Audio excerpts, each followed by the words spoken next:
Bom, no sistema democrático e constitucional, depois de uma eleição, sempre o governador tem reuniões de consulta com diferentes grêmios, promete, maneira que gostaria para a AWE, e depois, naturalmente, com o político para o resultado da eleição. Então, onde a instância também que tem reunião com ele, está Raad van Advies.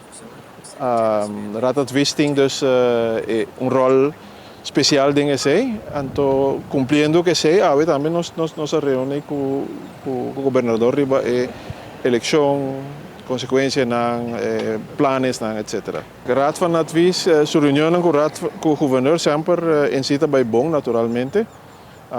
Mas é claro que o Raad van Advies tem papel de consejero.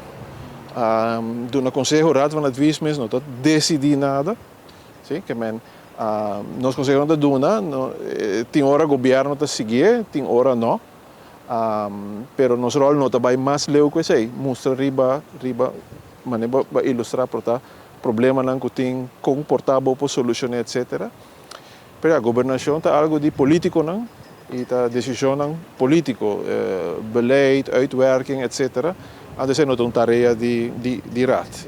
Want dingen zij tenen raad not erbij, maar simplesmente zij not su rol. Dus ora raad doen su consejo nang, maar neba bisa nos diferente governo.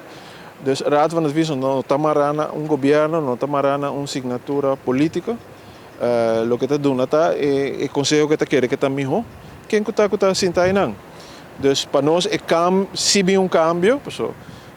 Não importa prematuro tampouco, sabe? Nós aqui com político não está decidir, mas se vir cambio não está afetar o funcionamento de raad em absoluto.